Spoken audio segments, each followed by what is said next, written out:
When a satellite captures an image of the Earth's surface, it is not simply taking a photograph like a normal camera. The sensor is actually detecting electromagnetic energy coming from the Earth's surface. But before that energy reaches the sensor, it interacts with everything in its path. So the important question is, what actually happens when electromagnetic energy reaches the Earth's surface? The answer comes down to three main processes: reflection, absorption, and transmission. When electromagnetic radiation reaches an object on the Earth's surface, the energy can behave in different ways.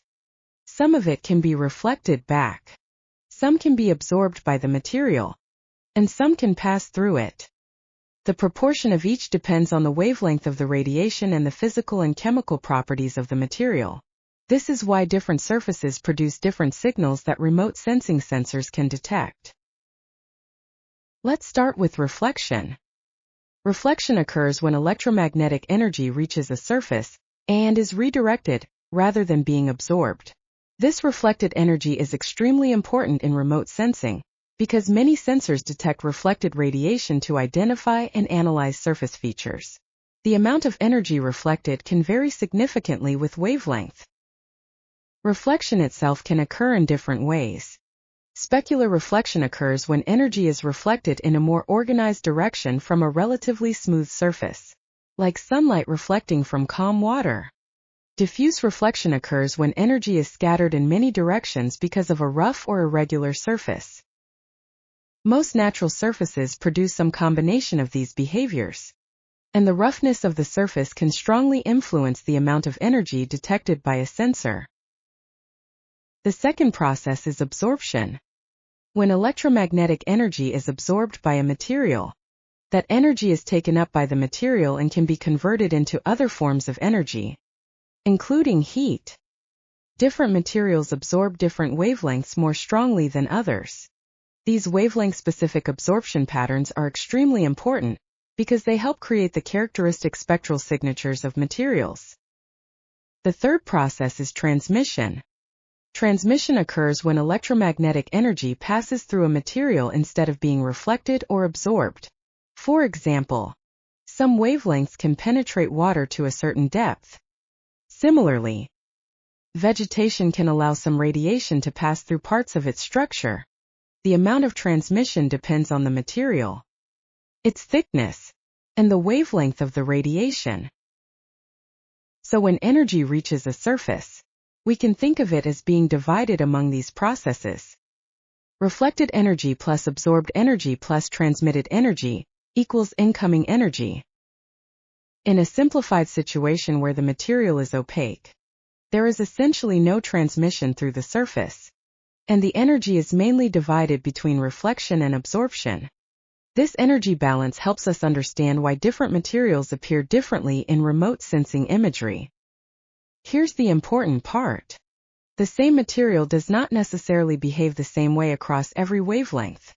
A surface may strongly reflect energy in one part of the electromagnetic spectrum, while strongly absorbing it in another. This wavelength-dependent behavior is one of the fundamental principles behind remote sensing. It allows sensors using different spectral bands to detect different properties of the same surface. Let's take vegetation. Healthy green vegetation strongly absorbs much of the visible red and blue energy because of pigments such as chlorophyll. At the same time, healthy vegetation generally reflects strongly in the near-infrared region because of the internal structure of its leaves. This creates a distinctive spectral response, and it is one of the main reasons vegetation can be identified and monitored using remote sensing data. Now look at water. Water generally has relatively low reflectance in the near-infrared and shortwave infrared regions because it absorbs much of that energy. This is why water bodies often appear very dark in near-infrared imagery. However, the exact response can change depending on factors such as water depth, suspended sediments, algae, and surface conditions.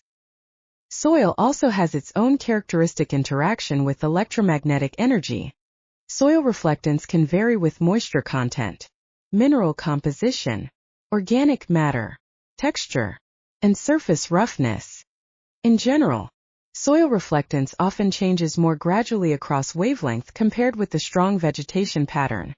But different soil types can still produce noticeably different spectral responses.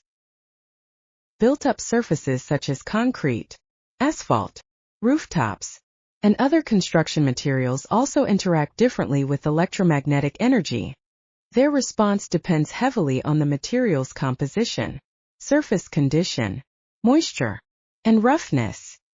This variation allows remote sensing data to help distinguish urban surfaces from vegetation, soil, and water. All of these wavelength-dependent interactions combine to create what we call a spectral signature. A spectral signature is the characteristic pattern of a material's response across different wavelengths. Vegetation, water, soil, minerals, and built-up materials can therefore produce different spectral curves. Remote sensing uses these differences to help identify and analyze Earth's surface materials. But not all remote sensing depends on sunlight. In passive remote sensing, sensors commonly detect naturally available energy, such as reflected sunlight or thermal radiation emitted by the Earth's surface. In active remote sensing, the sensor itself sends out energy toward the surface and measures the return signal. Radar and LiDAR are examples of active remote sensing systems. And there is one more important step before the energy reaches the sensor. It has to travel through the atmosphere. Along the way, gases, aerosols, and clouds can scatter and absorb electromagnetic radiation. This means that the energy measured by a satellite sensor is influenced not only by the Earth's surface, but also by the atmosphere between the surface and the sensor. Atmospheric correction is therefore often required when we want to retrieve reliable information about surface properties. Here's the easiest way to remember energy interaction with the Earth's surface. When electromagnetic energy reaches a material, think of three basic possibilities: reflect, absorb, transmit. The exact combination depends on the wavelength and the properties of the material. And because different materials behave differently across wavelengths, they produce different spectral responses. This brings us to the fundamental idea behind remote sensing. We do not need to physically touch every object on Earth to study it. Instead, we can observe how different materials interact with electromagnetic energy. If we understand how a material reflects, absorbs, transmits, or emits energy at different wavelengths, we can use sensor measurements to infer information about that material. So, energy interaction with the Earth's surface is one of the foundations of remote sensing. Electromagnetic energy reaches the surface, interacts with materials through reflection, absorption, transmission, and in some contexts emission, and the resulting energy can be measured by sensors. The key idea is simple. Remote sensing works because different materials interact with electromagnetic energy differently, and those differences allow us to observe and analyze Earth's surface from a distance.